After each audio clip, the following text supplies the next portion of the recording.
Judas Priest's Shield of Pain tour is definitely one of the most anticipated metal tours of 2025. By far. And one of the biggest questions so many metal maniacs have around the world is what songs they will perform, both from Invincible Shield and of course from the legendary Painkiller. As in case if you guys missed that, this tour will of course continue promoting their latest studio album, but it will also celebrate Judas Priest's legendary Painkiller, which was released 35 years ago this year. And so ahead of it, let's discuss which songs will Judas Priest most likely perform at their upcoming Shield of Pain tour. Here you go.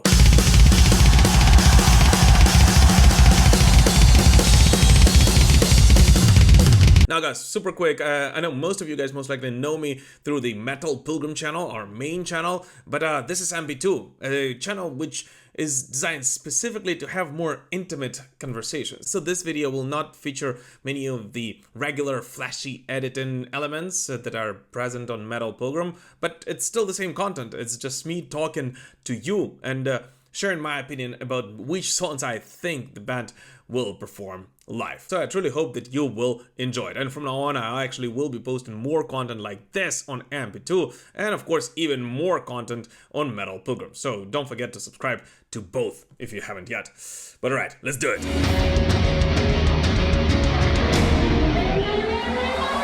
First of all, it's worth pointing out that during the band's first leg of the Invincible Shield tour, Judas Priest performed roughly 18 songs on average a night. And I think when it comes to the Shield of Pain tour, it is safe to assume that the band will perform around the same amount of songs. Maybe slightly less, simply because of how intense the songs from both Invincible Shield and Painkiller are. And there will be simply less songs they will be able to incorporate into the setlist to have a little break in between the really crazy ones. But for the sake of this video, let's assume that the band will perform 18 songs on average during their Shield of Pain tour. Now, talking about the band's latest release, Invincible Shield. First of all, in one of the latest interviews, Ian Hill actually pointed out that the band is preparing to play around 4 to 5 tracks from it during the band's upcoming Shield of Pain tour. Just 4 to 5. And we'll of course know that last year Judas Priest already played Invincible Shield, Panic Attack, Crown of Thorns, Gates of Hell and Trial by Fire during the first part of their tour, with the latter two having been performed only just a handful of times each. Actually, not even. Trial by Fire was only played twice last year. So given all that, I actually have a strong belief that Trial by Fire will most likely be performed live in 2025. First of all, because it is one of the slightly slower Judas Priest tracks, which would fit quite well into the setlist compiled of the Painkiller and Invincible Shield tracks, as both of those records are actually pretty intense. So using at least one song from any of those albums, which can allow Judas Priest to somewhat relax physically, yet still at the same time keep the energy level pretty high up, would be a very smart thing to do. And Trial by Fire was, first of all, one of the singles which Judas Priest released prior to Invincible Shield. That's number one. And number two, well, it simply is a super kick-ass song, which definitely deserves to be played live. In addition to that, we'll know that recently Judas Priest were nominated for a Grammy Award, yet another Grammy Award, for their song Crown of Thorns. And once again, just hearing that track live last year was one of the highlights of my personal Judas Priest experience. And the fans' reception of Crown of Thorns has been simply incredible, as this is one of those tracks that just sounds very monumental, specifically when being performed live.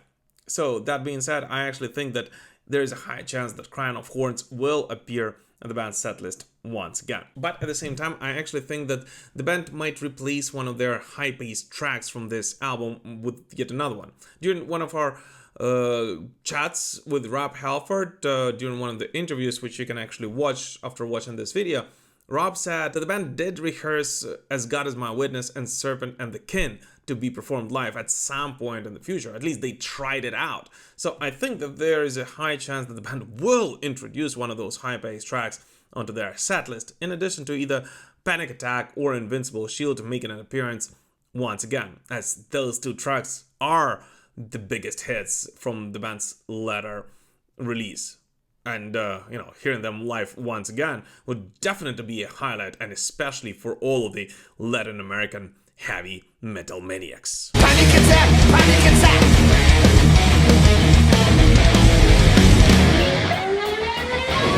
And by the way, guys, here I just wanted to point out that when it comes to the Shield of Pain tour, it is extremely hard to predict which songs the band will actually perform live. Simply because of how strong both of those albums actually are. At least to me, it is much harder to predict the setlist for this tour than it is for Iron Maiden's Run for Your Lives tour, which, by the way, the setlist prediction video is already uploaded on Metal Pilgrim channel, so if you haven't watched it, definitely watch it afterwards.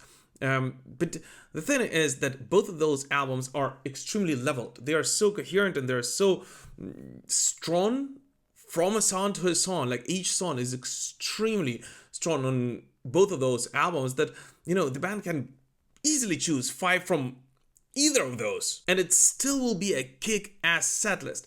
Like, literally any 5 tracks from both Invincible Shield and Painkiller. So I'm actually ready to be extremely wrong about this prediction, and I'll be more than happy to be wrong about it, and we'll actually talk about it on the main channel this Thursday or Friday the latest, as soon as the first show of the Shield of Pain tour is performed by Judas Priest. So don't miss that episode, in which I'll be most likely laughing at myself and about how silly I was thinking that the band will play these 18 songs. It will be actually pretty fun. But nevertheless, talking about Painkiller. Now, first of all, we all know that the band has played pretty much every song from this record live at some point in their career. And the only track which has not really sounded live is Battle Hymn, which I think the band might actually include as a, intro tape, either at the very beginning of the show this year, or maybe for an encore, or one of the encores. But in addition to that, I actually am pretty sure that the band will not drop the title track from Painkiller. Well, simply because it is one of the most kick-ass songs the band has ever written in their career. And it is kind of hard to celebrate Painkiller's 35th anniversary without this track. In addition to that, I have a feeling that Judas Priest will perform A Touch of Evil, one of the other tracks which is vastly underrated from this record, yet which is definitely one of the most beloved songs by all of the Judas Priest fans, and possibly give justice to one of the lesser performed tracks from Painkiller, like for example Leather Rebel, which has only been played a handful of times in the past 35 years. And which, in my opinion, is simply a crime against humanity. Now, in addition to that, I actually truly hope that the band will incorporate Hell Patrol and another song, Nightcrawler. Both of which, although of course did sound live, are some of the tracks which the band hasn't really been performing that often, especially in the recent years when they finally introduced All Guns Blazing and even One Shot at Glory into their setlist. And I actually think that it would be a great way to celebrate this album and the huge milestone of its 35th anniversary by not playing the songs which the band has performed live in the past couple of years, but rather concentrate on the deeper cuts from Painkiller. Yes, deeper cuts, because in reality it is one of those albums that there are simply no deep cuts, like actual deep cuts in it. But yes, if you ask me, the songs which I think the band might perform live, or at least hope so, are Painkiller, Nightcrawler, A Touch of Evil, Leather Rebel, and Hell Patrol. Which in my opinion would be a very balanced and at the same time a really kick-ass and surprising way to celebrate Painkiller.